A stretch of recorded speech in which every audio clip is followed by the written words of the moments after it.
Guys, আমি Oindrila and welcome back to another blog. So আজকের ব্লগটা কিন্তু ভীষণভাবে ইম্পর্টেন্ট হতে চলেছে, কারণ আজকের ব্লগটা কিন্তু হেয়ার স্টাইলের ওপর। হ্যাঁ, মেকআপের ক্ষেত্রে যেমন স্কিন প্রিপারেশনটা ভীষণভাবে ইম্পর্টেন্ট একটা স্টেপ, একটা হেয়ার স্টাইল মানে অ্যাডভান্স হেয়ার স্টাইল কিন্তু ডিপেন্ড করে থাকে হেয়ার প্রিপারেশনের ওপর। তবে বলে রাখি, সব হেয়ারের ক্ষেত্রে কিন্তু হেয়ার প্রিপারেশনটা কিন্তু সেম হয় না। মেকআপের ক্ষেত্রে যেমন স্কিন প্রিপারেশন আলাদা ডিফারেন্ট হয় স্কিনের টেক্সচার অ্যান্ড কোয়ালিটি বুঝে, ঠিক সেরকমভাবেও কিন্তু আমাদের অ্যাডভান্স হেয়ার স্টাইলের ক্ষেত্রেও কিন্তু বিভিন্ন হেয়ারের টেক্সচার অ্যান্ড কোয়ালিটির ওপর কিন্তু ডিপেন্ড করবে হেয়ার প্রিপারেশন। তাই ব্লো ড্রাই কিন্তু যে কোনো হেয়ার অ্যান্ড হেয়ার স্টাইলের ক্ষেত্রেই কিন্তু ভীষণভাবে ইম্পর্টেন্ট স্টেপ। তাই আজকে আমি তোমাদেরকে দেখাবো কিভাবে ব্লো ড্রাই করতে হয়। ব্লো ড্রাই কিন্তু ঠিক মতন না হলে হেয়ার স্টাইলের ফিনিশিংও কিন্তু ঠিক মতন আসে না। কিন্তু আমার এরকম একটা প্যাডেল ব্রাশ দরকার, এইরকম একটা প্যাডেল ব্রাশ অ্যান্ড এই একটা ড্রায়ার কিন্তু মাস্ট। এই দুটো কিন্তু দরকার। অনেকে রোলার ব্রাশ দিয়েও করে থাকে, বাট আমি প্যাডেল ব্রাশ দিয়েই কমফোর্টেবল। সো এই দুটো জিনিস কিন্তু ভীষণভাবেই ইম্পর্টেন্ট। দেখতেই পাচ্ছ যে এই হেয়ার ডামিটার একদিকের হেয়ারটা ব্লো ড্রাই করা, এই দিকের হেয়ার প্রিপারেশনটা আমার কমপ্লিট হয়ে রয়েছে।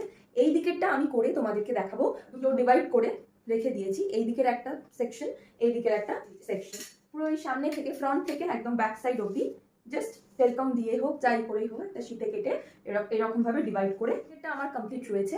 এই দিকেরটা আমি করে দেখাবো তোমাদের।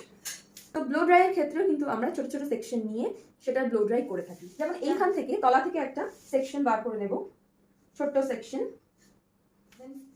এই হেয়ারটাকে ক্রকোডাইল ক্লিপ দিয়ে আটকে নিলাম। ফার্স্টে বলে রাখি, ব্লো ড্রাইয়ের জন্য কিন্তু এরকম একটা পাতলা সেকশন নেওয়ার পরে ভালো করে ট্যাঙ্গেল ফ্রি করতে হবে। ট্যাঙ্গেল ফ্রি করার পরে প্যাডেল ব্রাশ দিয়ে ব্রাশ করে ট্যাঙ্গেল ফ্রি করে নিয়ে এরকম ভাবে নিয়ে ঠিক এই অ্যাঙ্গেলে দেখে ব্লো ড্রায়ারটাকে এইরকম ভাবে 45 ডিগ্রি অ্যাঙ্গেলে ব্লো ড্রাই করতে হবে। ব্লো ড্রাইয়ের ক্ষেত্রে কিন্তু একটা ইম্পর্টেন্ট স্টেপ হচ্ছে, আমরা কিন্তু হেয়ারকে কিন্তু কখনোই ব্লো ড্রাইয়ের এই যে মুখটা রয়েছে এটাকে কিন্তু কখনোই এই স্পর্শ কিন্তু করে এরকম টানতে পারবো। এটা খেয়াল রাখতে হবে। একটু গ্যাপ কিন্তু মানে হেয়ারের থেকে ড্রায়ারের মুখটা গ্যাপ কিন্তু অল্প রাখতে হবে। এই হিট দিয়ে কিন্তু চুল স্ট্রেট হয়। এই কমের মধ্যে কিন্তু এরকম চেপে চেপে করলে কিন্তু হবে না, তখন কিন্তু চুলটাও ড্যামেজ হবে অ্যান্ড ব্রাশটাও কিন্তু যত দামি ব্রাশ হোক না কেন নষ্ট হয়ে যাবে। সো এইটা কিন্তু মেনটেন করতে হবে।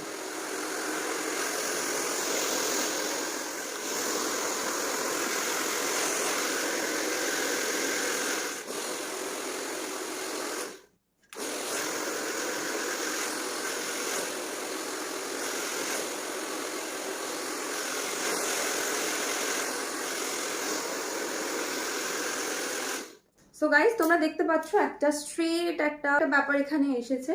So this is blow dry. Blow dry করার পরে কিন্তু হেয়ারটা এতটাই হালকা হয়ে যায়, তাতে কিন্তু আমাদের যে কোনো পুলিং বলো টুইস্টিং করতে ভীষণভাবে সুবিধে হয়। তো সেই কারণেই কিন্তু অ্যাডভান্স হেয়ার স্টাইলের ক্ষেত্রে কিন্তু ব্লো ড্রাইটা মাস্ট।